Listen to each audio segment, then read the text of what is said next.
Kali ini saya akan sampaikan apakah COVID-19 mematikan. Apakah pandemi COVID-19 ini konspirasi? Apakah COVID-19 dilebih-lebihkan? Atau bahkan apakah COVID-19 ini bukan ancaman? Saya akan menjawab pertanyaan-pertanyaan di atas secara ilmiah dengan bukti akademis dapat dilihat sehingga pemirsa akan ainul yakin. Yakin karena melihat dengan mata kepala sendiri.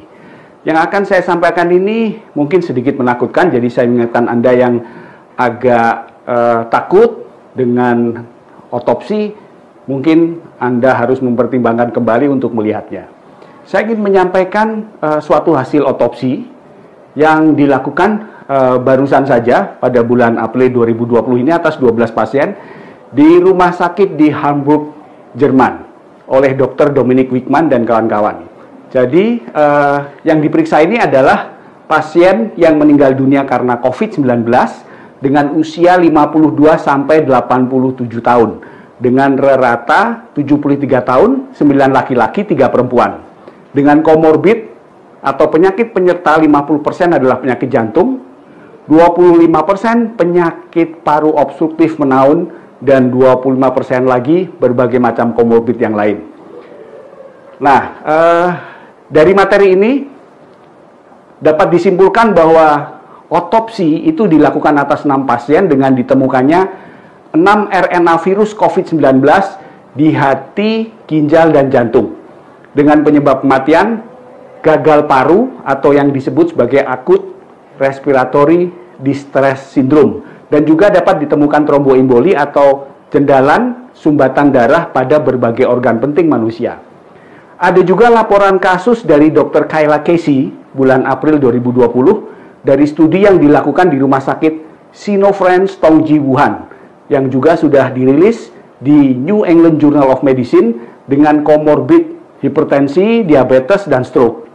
Penyebab kematiannya ditetapkan sebagai koagulopati, yaitu adanya jendalan atau sumbatan pada multiple organ yang belum diketahui sebab pastinya.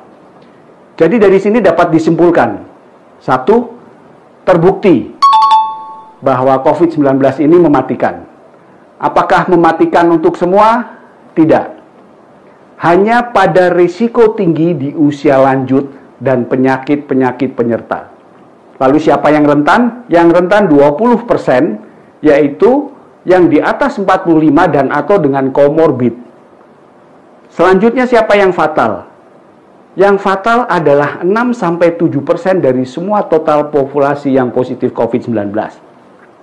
Bagaimana yang 80% populasi positif tapi OTG atau gejala ringan? Nah, kelompok inilah yang harus sadar dan harus selalu memakai masker. Selalu cuci tangan, hindari kerumunan. Jadi sangat penting bagi Indonesia untuk melakukan gerakan pakai masker untuk melindungi Anda dan untuk melindungi kita semua.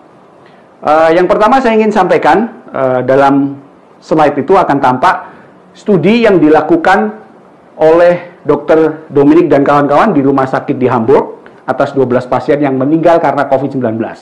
Dan di slide selanjutnya kita bisa lihat adalah gambaran histopatologis dari coronavirus yang besarnya 65 mikron.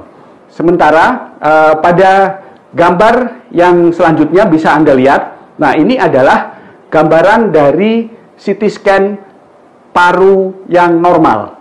Tampak sekali masih merata, tidak ada gambaran densitas yang tinggi atau opak atau putih yang merupakan gambaran dari fibrosis atau tanda dari radang masif dari paru-paru.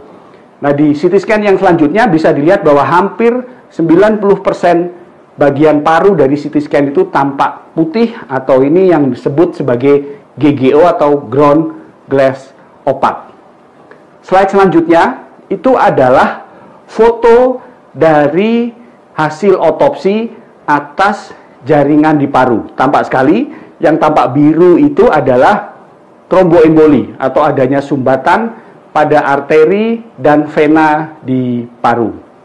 Nah, pada yang foto kedua, ini adalah pada pembuluh darah yang semuanya membiru atau menghitam ini adalah slide dari vena atau pembuluh darah balik yang ada di kaki.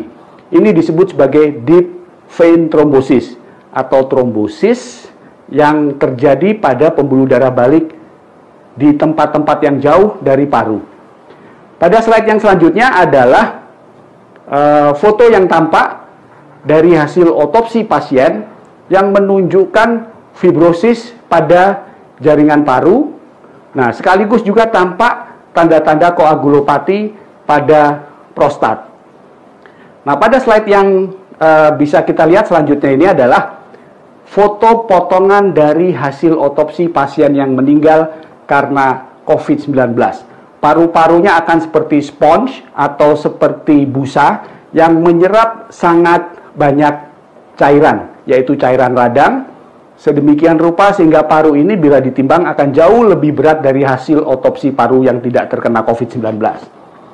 Pada slide yang selanjutnya bisa kita lihat foto dari permukaan paru-paru yang tampak blue reddish atau patchy atau pucat, dan juga tampak bagian yang putih itu adalah bagian yang terjadi fibrosis sehingga proses inspirasi dan ekspirasi paru gagal. Dan inilah gambaran yang disebut sebagai ARDS atau Acute Respiratory Distress Syndrome. Nah, pada slide selanjutnya, ini adalah potongan dari paru yang menunjukkan terjadinya fibrosis. Pada semua bagian yang putih, itu adalah fibrosis atau tanda dari peradangan masif yang disebut sebagai badai sitokin atau badai radang yang menyebabkan kerusakan irreversible atau tidak bisa diperbaiki dari jaringan paru. Selanjutnya kita akan lihat, ini adalah gambaran histopatologis dari mikroskop elektron atas jaringan alveoli atau jaringan yang berfungsi untuk melakukan pertukaran oksigen dan CO2 di paru. Tampak sekali, kalau saya boleh pakai bahasa Jawa, sel-selnya itu sudah ambyar atau rusak. Nah, di histopatologis yang kedua, ini adalah gambaran dari sel di jantung. Tampak juga ada timbunan atau kumpulan dari virus corona dan juga terjadinya koagulopati pada jaringan-jaringan sel yang ada di otot jantung.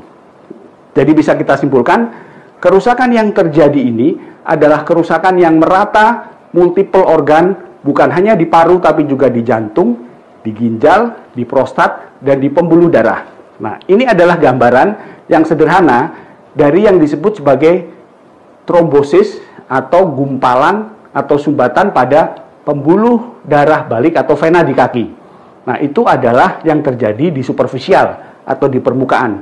Bila di dalam, seperti yang tampak pada hasil foto otopsi tadi, adalah sangat mematikan.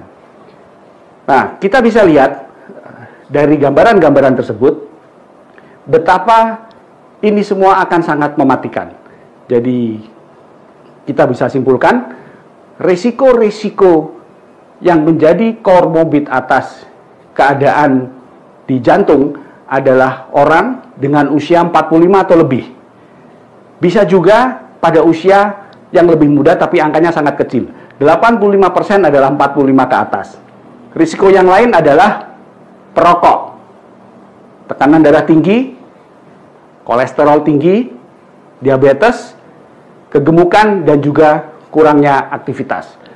Dari hasil otopsi serta foto-foto yang saya tampilkan tadi, Anda bisa menyimpulkan apakah COVID-19 ini mematikan. Apakah COVID-19 ini dilebih-lebihkan? Apakah COVID-19 ini rekayasa? Atau bahkan apakah COVID ini bukan ancaman? Semua terjawab karena dari hasil otopsi yang dilakukan Dr. Dominic tadi membuktikan bahwa seluruh organ-organ penting manusia, paru, jantung, ginjal, prostat, bahkan pembuluh darah di kaki pun dapat rusak karena COVID-19. Terima kasih, sampai ketemu di vlog FK Unika Sugia Penantara yang lain. Assalamualaikum, salam sejahtera. Terima kasih sudah menonton video ini. Jangan lupa subscribe, like, dan share. Nantikan video selanjutnya. Dadah!